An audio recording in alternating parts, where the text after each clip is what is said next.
What's up, AJ Krew? It's your boy Joey. Currently here at my office, my recruiting office here in Hoover, Alabama, and I have a special guest. His name is Private Smith. He is one of our ATRAP soldiers that just got back from basic training and AIT. So what this video is going to be about is basically his experience on everything. I know we haven't done anything as far as military affiliated on the channel, so this will be the first one, and I hope you guys enjoy it. So basically what I have is a whole bunch of different questions that I'm going to be asking him, and basically he's going to give you guys his input on it. So you ready? I'm ready. All right, let's begin. All right, so what's your name and where you from? Tell me a little bit about it. Tell me a little bit about you. I'm PV2 Chris Smith, from Birmingham, Alabama. This is my hometown. I've been living in Alabama for about 12 years now. 31, got a wife, 2 kids, about to be 32 in less than a month. So okay. I enlisted a little bit later in life, but if I can do it, you can do it. Exactly. Okay. So what made you consider joining the military? I always wanted to. You always wanted to? Always wanted to. I almost joined right out of high school, but then I moved over this way because I went to high school in Warner Robins, Georgia. But I decided to come over here and had a little detour along the way. But I always wanted to be in the military. Oh, yeah. My dad was in the Air Force for 20 years, so it's in my blood. Okay. All right. Well, yeah. Just to caveat of what you said, I was talking to a recruiter up until like 2 weeks before graduation, and I was gonna do it, but I wanted to hoop. I wanted to play ball. So, but yeah, things kind of didn't go as planned. I went to a little community college for like a year. Ended up having my first kid, and yeah, I said, you know what? Just put that on the backside. You know, my recruiter did tell me at one point that I could play ball in the military, so I just, it was something I wanted to do anyway, so I just joined, and that's what I did. Yeah, everybody's story is a little different. Everybody has a different path. I got a brother that's currently in, and a sister that did 2 years, so. Okay, all right. Well, yeah, so my next question, and it caveats a little bit of what you said. You said your dad was Air Force. What made you do Army? You get to pick your job. That's a big thing. You have more, I'd say, control over your career path with the Army as opposed to the other branches where they kind of put you where they need you. You have a little more freedom to pick your job with the Army. Okay. Plus, it's a little more of a challenge too. Okay. So. Yeah, because they go back and forth. They say the Army is the hardest and like basic training and stuff like that. Me, honestly, I think it's Marines. I don't think they're the hardest. Marines is definitely going to be the most intense basic training. You look for something tough. Marines is, But so to the next question, basically, what was the process like? Like, coming and sitting down with a recruiter. What was the process to get you to join? Like, what were the steps you did to join the Army?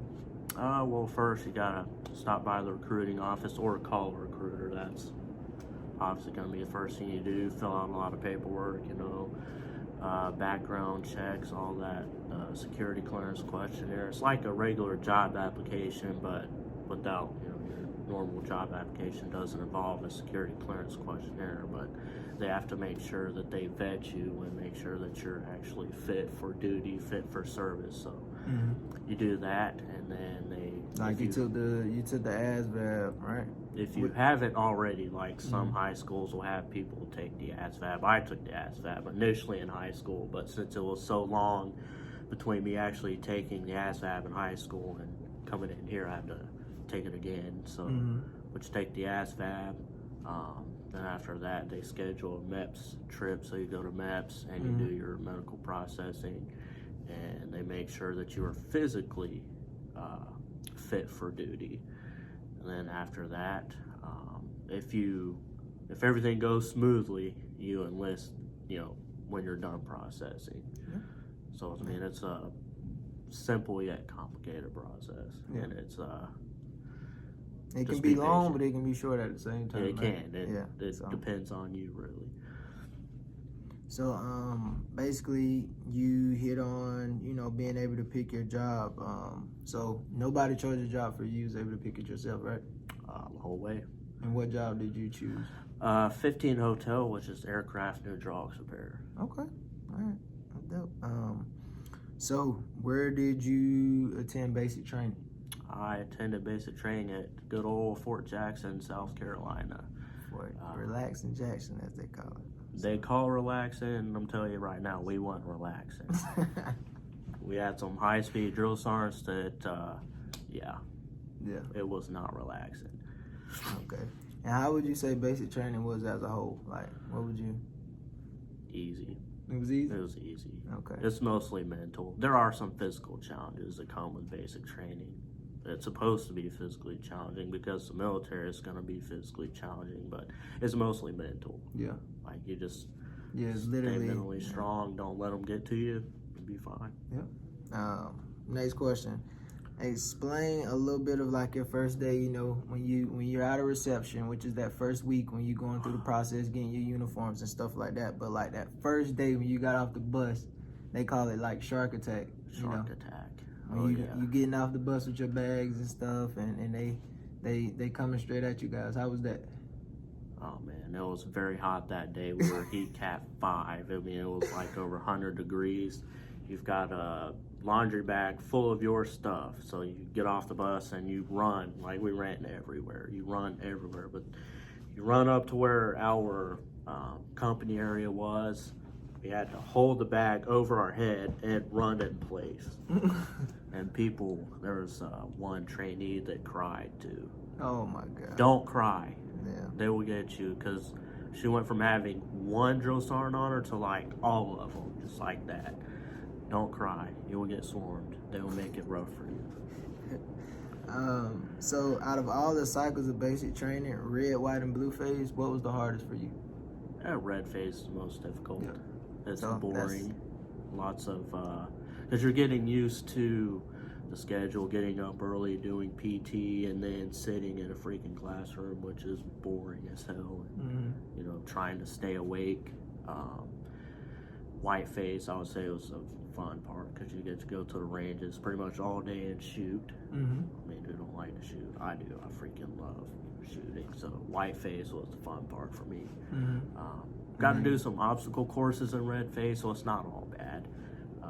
Got to rappel down Victory Tower, which everybody, I'm not the biggest fan. Builder. Oh yeah, definitely, because I'm not the biggest fan of heights, but it's actually pretty fun rappelling down the tower. Yeah, it wasn't bad. It wasn't bad for me either.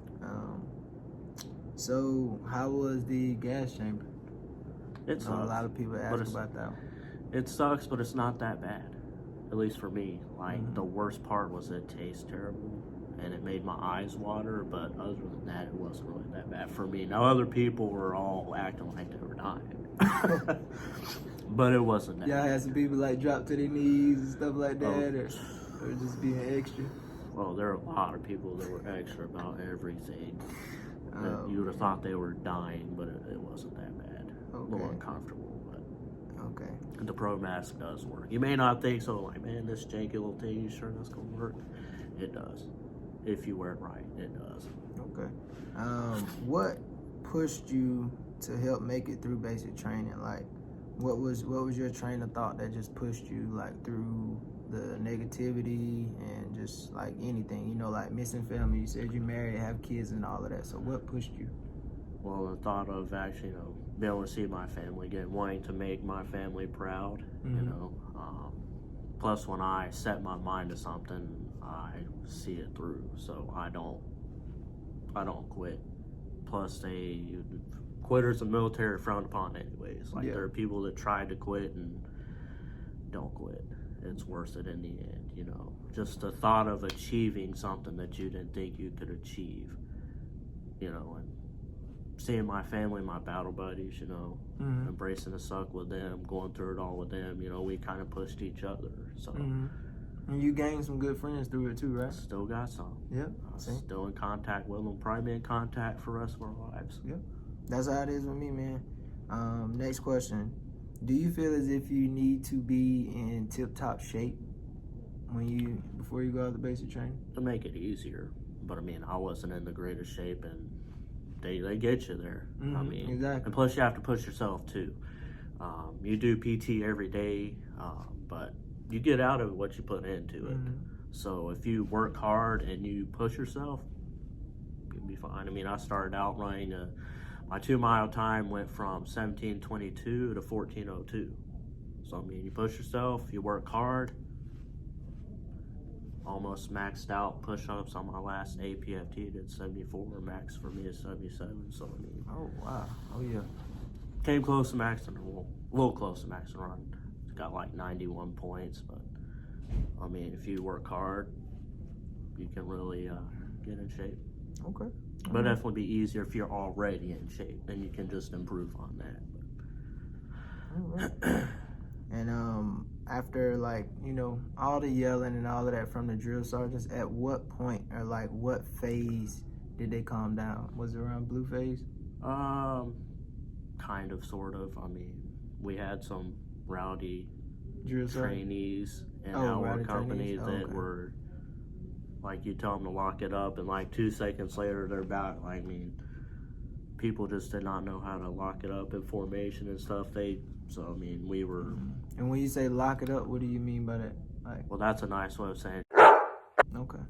All right. Which we were told that too. You know, as military, they're gonna. You gotta earn earn the right to wear the uniform, earn your place. That's just how it is. So, but it's nothing personal. You gotta give respect. You gotta give respect to receive it, right? You do, and if you respect the drill sergeants, they'll respect you. You know, they're people too. But you definitely gotta earn your place, and when they tell you to do something, do it. Yep, exactly.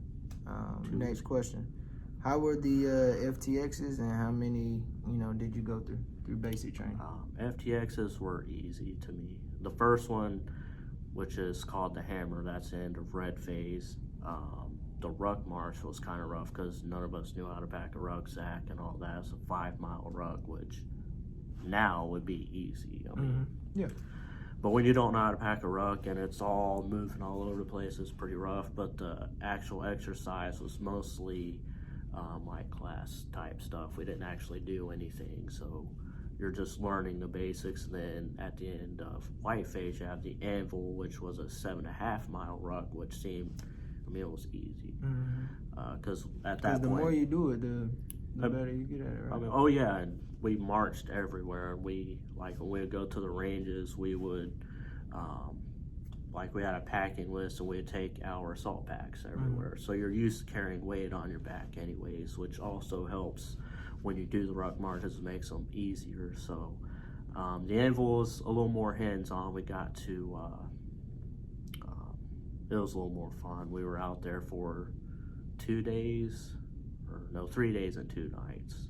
So you sleep out in the field 2 nights. We did. And y'all slept in like tents or whatever? We actually dug hasty fighting positions. Oh, Then, or at least the first night, dug our hasty fighting positions, and you have like a sleeping mat, you have your sleeping bag with the bivy cover and all that, and then we had tarps, so it was kind of like a tent. Oh, okay. So y'all used tarps, okay. Yeah. And then the last night, we just slept in sleeping bags right under the stars. Okay, that's what's up, man. Pretty cool. That's what's up. And I know I didn't explain what a FTX is, but it's basically a field training exercise, everybody. So in case, some of these abbreviations and stuff we do is or acronyms, it's all based off of something. It's just basically shortening it up for us. Military's big on acronyms. The government is anyways. They love their acronyms. And then you have the final FTX, which is called the Forge. So that's 4 days and 3 nights in the field, and you do all kinds of stuff. For us, we had a 13-mile ruck to start with, and we left at night. We did all our foot marches at night, and you total about 40 miles when it's all said and done.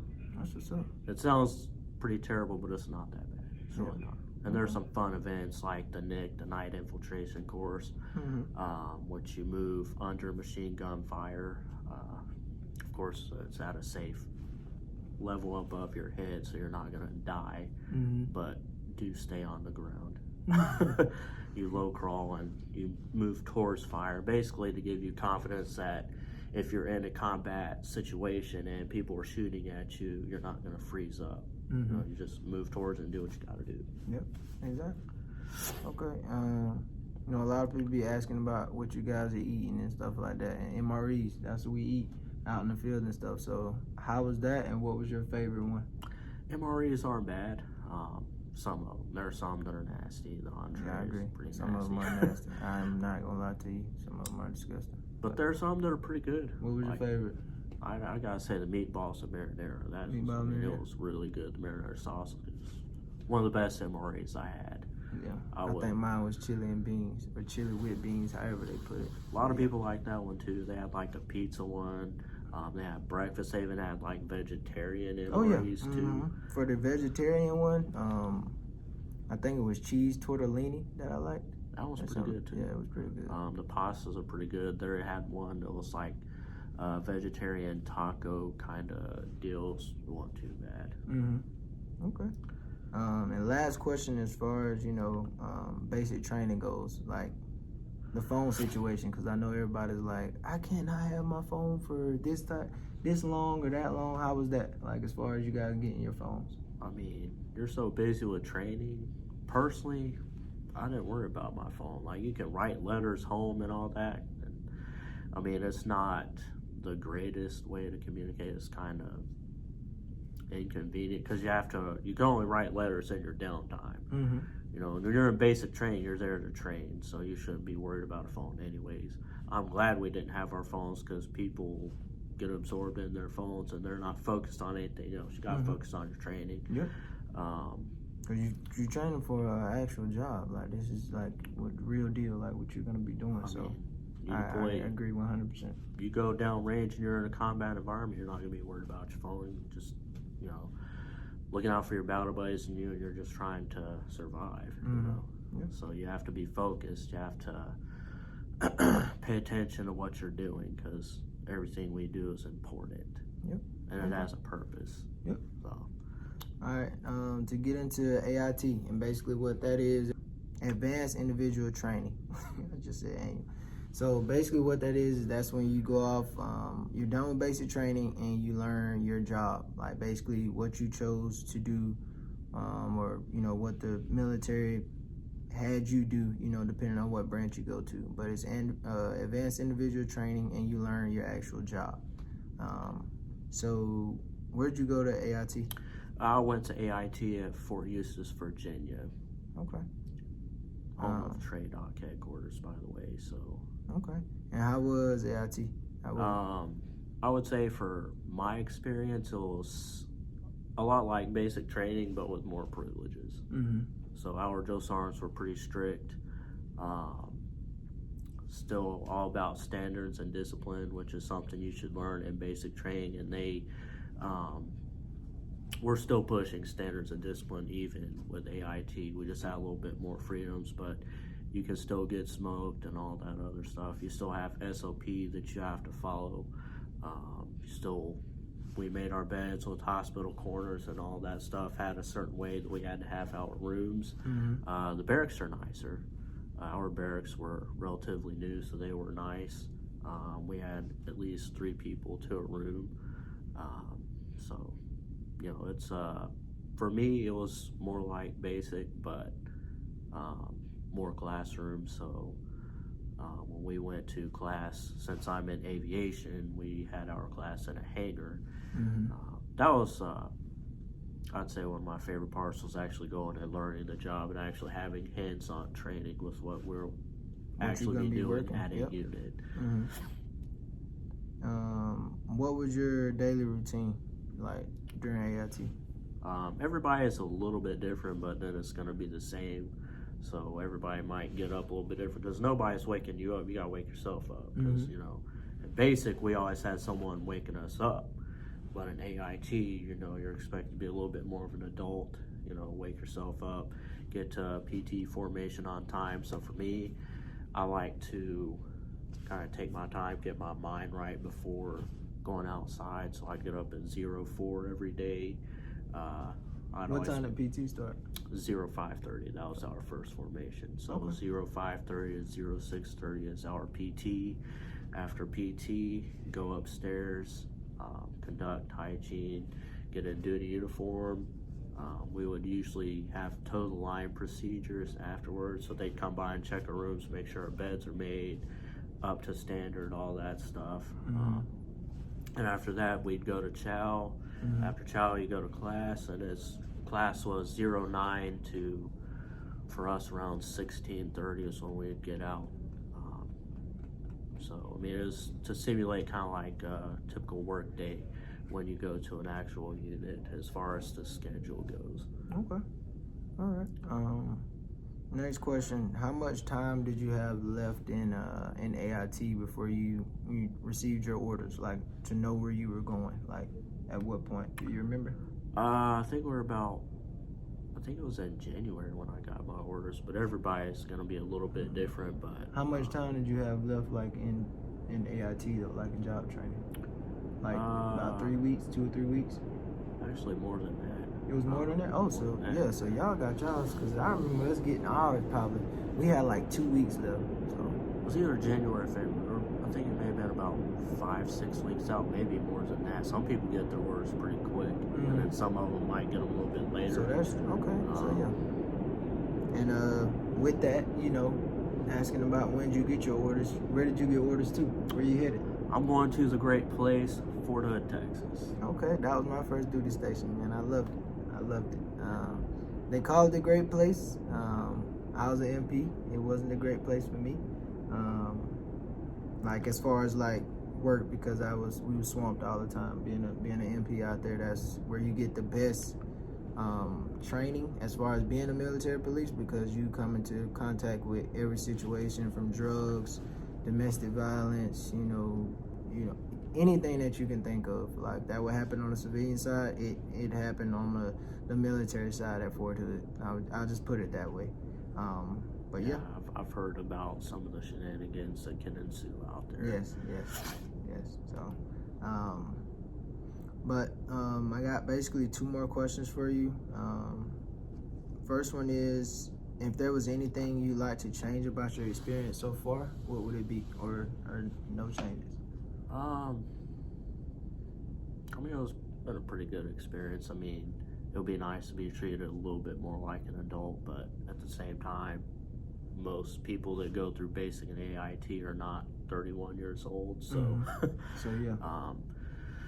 For the younger people, the extra guidance and some of the micromanagement is actually necessary, because some of them, this is their first job. Yeah.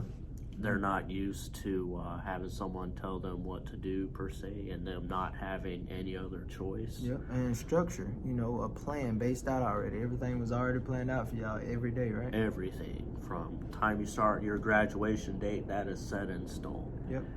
Everything that you do has already been pre-planned. All you gotta do is execute. Just be at the right place, right time, right uniform. And it's too easy. And the rest works itself out.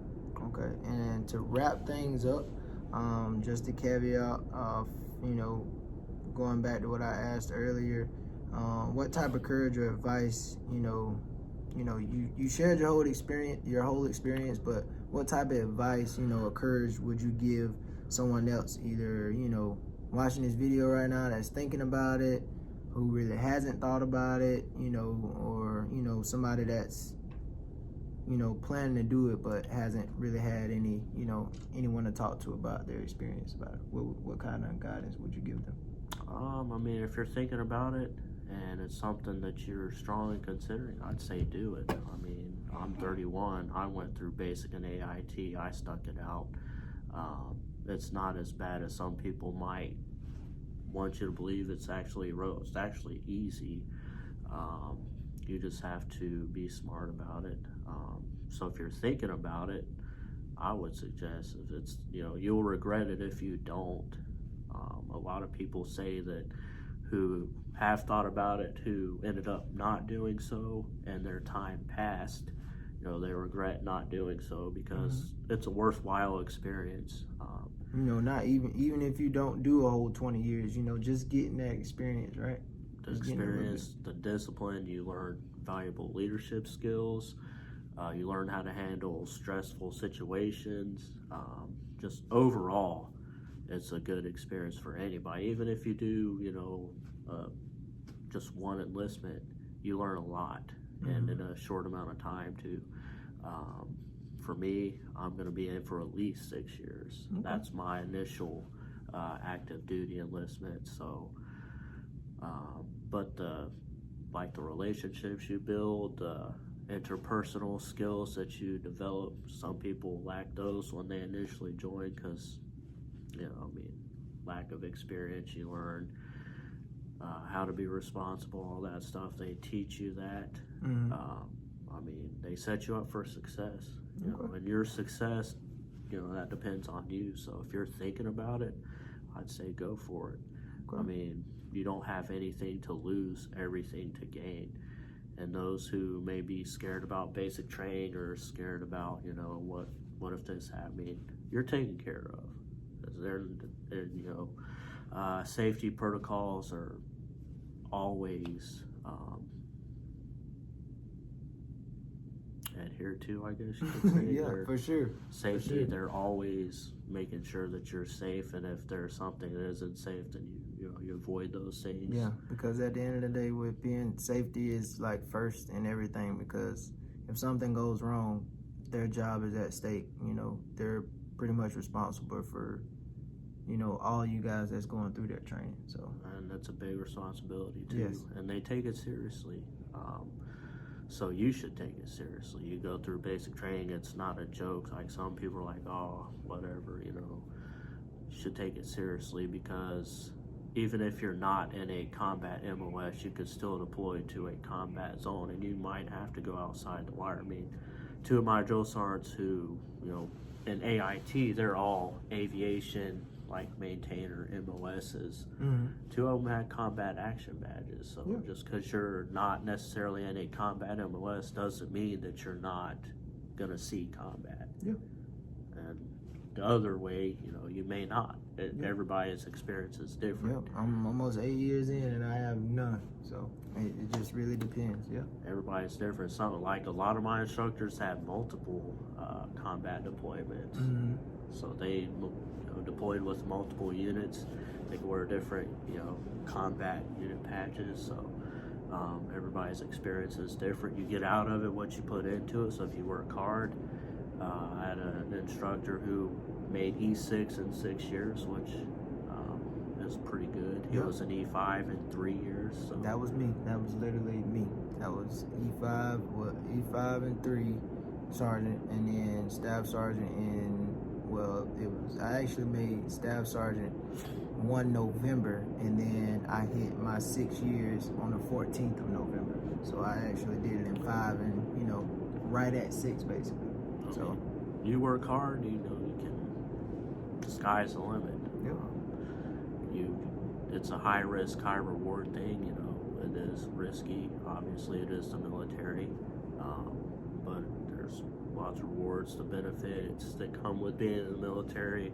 If you're worried about, paying for school, the military will pay for you to go to college. Your training, even in basic AIT, all that can actually be converted to college credit. Yep. So by just doing your military training, you can actually get a degree.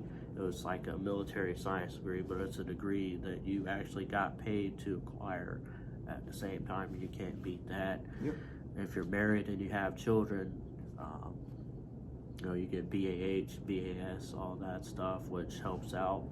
Because, your base salary isn't the greatest. So look at the base salary like, oh, I don't know. But then you factor in BAH, BAS, the military, make sure you're taken care of, but they also make sure your family is taken care of. And I know that's going to be a big thing with a lot of people, especially if you're a little bit older, you already have children, and you have a wife, and you're worried about them. There are programs out there for them specifically. And if you're a single soldier, they have the BOSS program, which is Better Opportunities for Single Soldiers, where they basically pay for trips to, like, if you're out west, like ski trips. There's all kinds of stuff that the military does.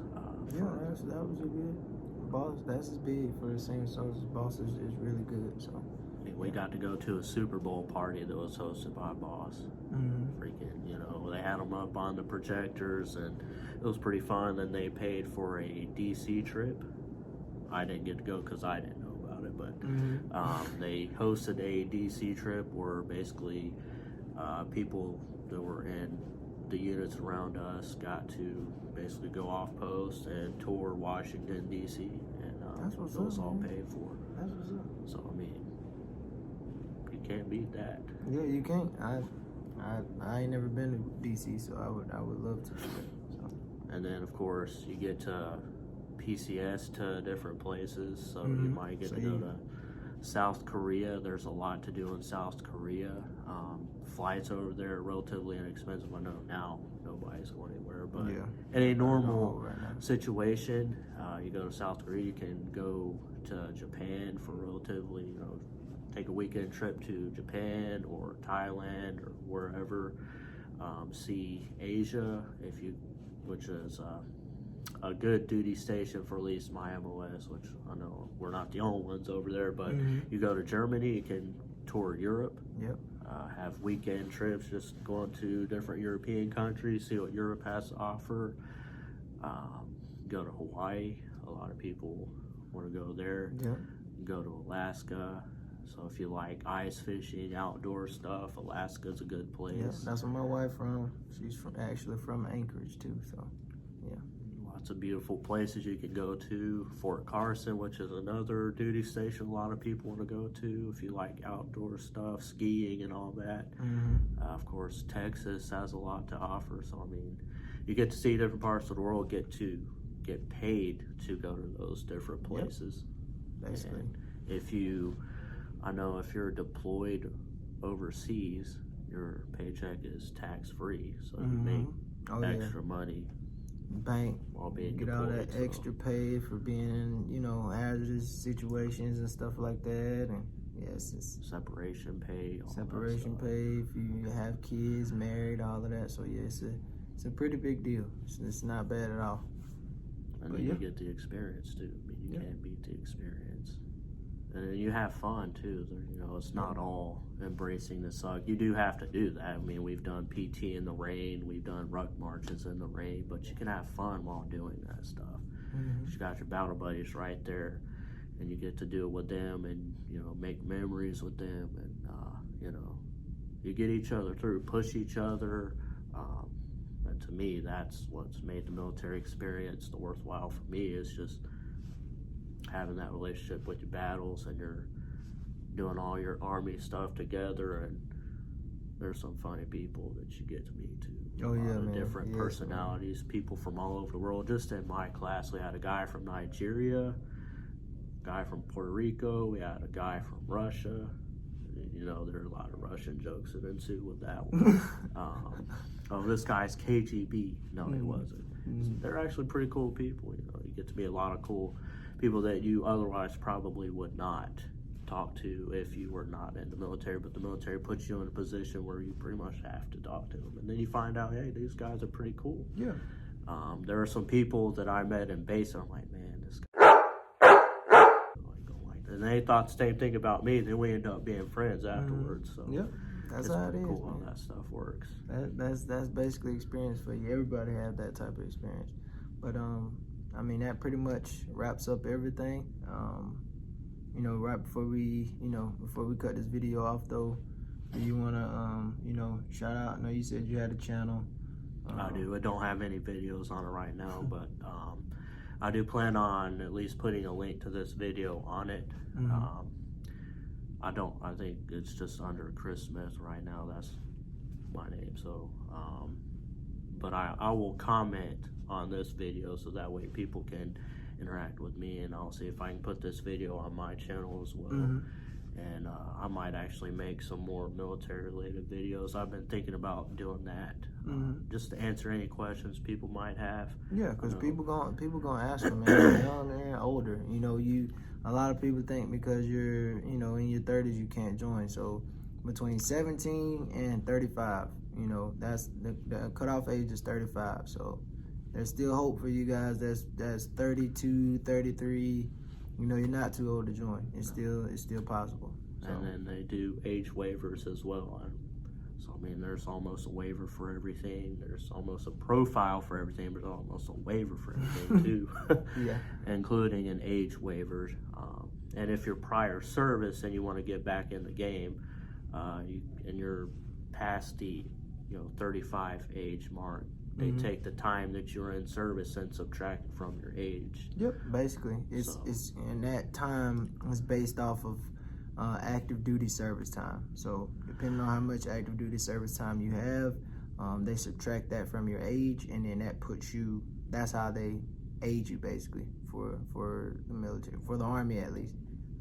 So yeah, there was a guy who was like 49 who went through basic with you. He was in a different company but same battalion. Oh, okay. He was prior service Navy, and there were a couple of people with prior service. I went through. This guy was actually in my platoon. He was an E5. He was prior service Air Force, and he had been trying to go the officer route in the Air Force, but it's the Air Force is going to be harder to become an officer than with the Army. So he went through basic training as a sergeant, and he's going to go to OCS, which I think he's already graduated now. But they're like, man, you're prior Air Force. What are you doing here? It's like OCS. Like, oh, okay, I got you. But prior service, if you do go through basic training, you stay in a different location. You don't like you do all the training that we did, but they don't stay in the same barracks that we do when they have more privileges. It's almost like AIT for them. They have their phones and they pretty much do their training, and then they go off and do whatever they want to do. So if you are prior service, you want to get back in, it's not too late either. You can always come back. Basic training will still suck because it's meant to, but then you still have privileges and you're treated more like an adult than everybody else. So, if there's anybody that's thinking about that, why not? Yep, go for it. But yeah, AJ Krew, that pretty much wraps it up. Like you said, Smith will be reaching out, on this video, commenting. If you guys go, subscribe to his channel, he'll be, like you said, he's going to be looking to upload some different things about, his experience and, just military videos in general. So, other than that, that's it. And I hope you guys enjoyed the video, and you guys take everything that he said, I said, into some consideration. If you're thinking about it, you're indecisive about it, or whatever the case may be. But yeah, that's it. I appreciate you having me on the video. All right, I appreciate you too, man. All right, AJ Krew, we out.